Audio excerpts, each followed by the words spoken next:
नमस्कार साथियों, कैसे हैं आप सब। स्वागत है आप सभी का एक बार फिर से नॉलेज सपोर्ट के यूट्यूब चैनल पर। साथियों, आज से मैं आप सभी के कहने पर वन लाइनर क्वेश्चन की सीरीज चला रहा हूं। आशा है आप सबसे इस क्लास को भी पहले की तरह आपका प्यार मिलेगा। अब देर ना करते हुए चलते हैं पहले क्वेश्चन की ओर। तो साथियों, क्वेश्चन नंबर 1 ये रहा। क्रिकेट किस देश का राष्ट्रीय खेल है। क्रिकेट किस देश का राष्ट्रीय खेल है। तो साथियों, इसका आंसर है इंग्लैंड और ऑस्ट्रेलिया।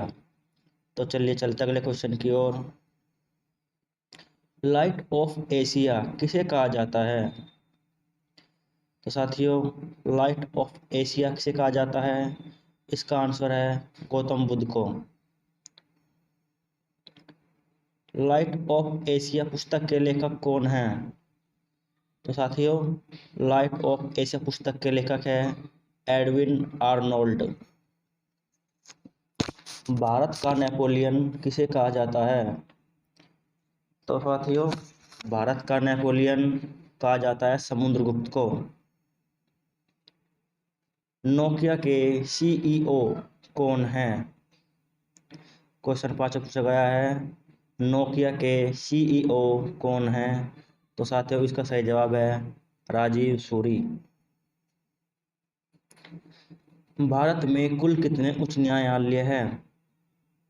तो साथियों, भारत में कुल 25 उच्च न्यायालय है। इसी के साथ चलते अगले क्वेश्चन की ओर। सूर्य मंदिर कहाँ है। तो साथियों, सूर्य मंदिर है उड़ीसा में। डीएनए का फुल फॉर्म क्या है। डीएनए का फुल फॉर्म क्या है। तो साथियों, इसका सही जवाब है डीऑक्सी राइबोस न्यूक्लिक अम्ल। इसी के साथ चलते हैं अगले क्वेश्चन की ओर। दिल्ली मोती मस्जिद का निर्माण किसने करवाया था। दिल्ली मोती मस्जिद का निर्माण किसने करवाया था। तो साथियों, इसका सही जवाब है औरंगजेब ने। रेल मंत्री की नियुक्ति कौन करता है। रेल मंत्री की नियुक्ति कौन करता है। तो साथियों, इसका सही जवाब है राष्ट्रपति, जो कि प्रधानमंत्री की सलाह पर। एटम बम की खोज किसने की थी। एटम बम की खोज किसने की थी। तो साथियों, इसका सही जवाब है Julius Robert Oppenheimer. Julius Robert Oppenheimer. तो चलिए चलते अगले क्वेश्चन की ओर। गंगा नदी की लंबाई कितनी है। तो साथियों, ये जो गंगा नदी की लंबाई पूछी गई है, ये वर्तमान में पूछी गई है, क्योंकि हर साल गंगा की लंबाई बढ़ती है। तो इसलिए इसका सही आंसर होगा 2525 किलोमीटर, यानी कि 2525 किलोमीटर। इंग्लिश चैनल पार करने वाली प्रथम भारतीय महिला कौन थी। इंग्लिश चैनल पार करने वाली प्रथम भारतीय महिला का नाम क्या है।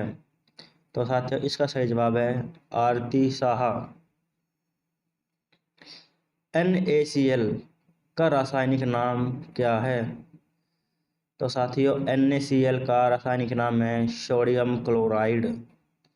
इसी के साथ चलते हैं अपने अगले क्वेश्चन की ओर। इंडिया T20 पुस्तक किसने लिखी।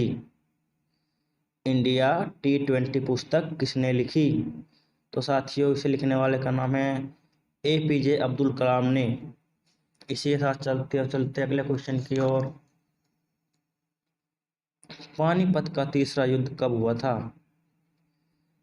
पानीपत का तीसरा युद्ध कब हुआ था। तो साथियों, वो हुआ था 1761 ईस्वी में। 1761 ईस्वी में।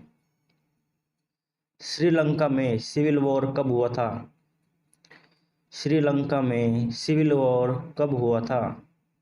तो इसका सही जवाब है 18 मई 2009 में। इसी के साथ चलता अपने अगले क्वेश्चन की ओर। लावणी डांस कहाँ का है। लावणी डांस कहाँ का है। तो साथियों, यह लावणी डांस महाराष्ट्र का है। इसी के साथ चलते हैं अगले क्वेश्चन की ओर। मानव शरीर की सबसे लंबी हड्डी कौन सी है? मानव शरीर की सबसे लंबी हड्डी कौन सी है? तो साथियों इसका सही जवाब है फीमर हड्डी। गांधी जी की समाधि कहाँ है? गांधी जी की समाधि कहाँ है?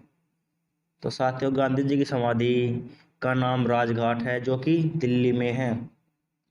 गांधी जी की समाधि का नाम राजघाट है और यह दिल्ली में स्थित है। जीएसटी का फुल फॉर्म क्या है? जीएसटी का फुल फॉर्म क्या है? तो साथियों जीएसटी का फुल फॉर्म है गुड्स एंड सर्विस टैक्स। इसी के साथ साथ चलता है अगले क्वेश्चन की ओर। साइना नेहवाल किस खेल से संबंधित है? साइना नेहवाल किस खेल से संबंधित है? साइना नेहवाल बैडमिंटन से संबंधित है। लोकसभा के प्रथम अध्यक्ष कौन थे?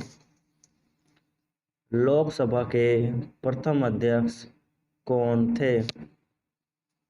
तो साथियों लोकसभा के प्रथम अध्यक्ष थे गणेश वासुदेव मालवंकर।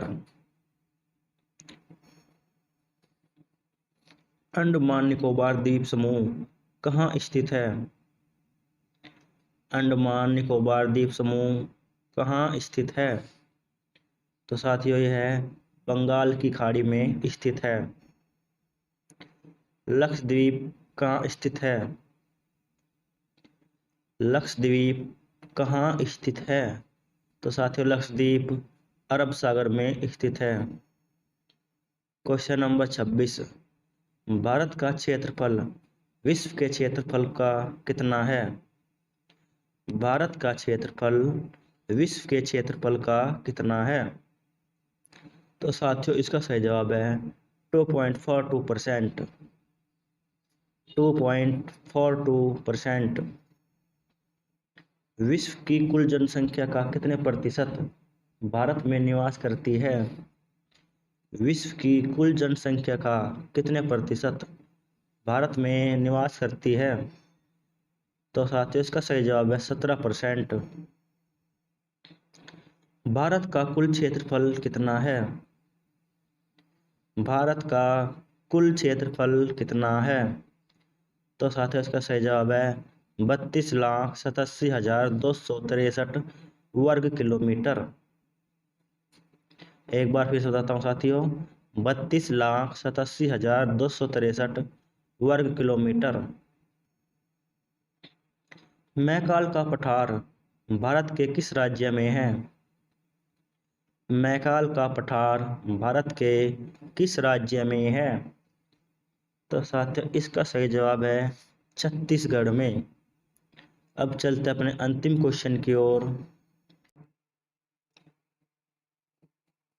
भारत और चीन की सीमा रेखा को स्पर्श करने वाले भारतीय राज्य कौन से हैं? भारत और चीन की सीमा रेखा को स्पर्श करने वाले भारतीय राज्य कौन से हैं? तो साथियों इसका सही जवाब है अरुणाचल प्रदेश, नागालैंड, मणिपुर एवं मिजोरम। एक बार फिर साथियों अरुणाचल प्रदेश, नागालैंड, मणिपुर और मिजोरम। तो साथियों आपको क्लास यह कैसी लगी कमेंट बॉक्स में हमें ज़रूर बताएं।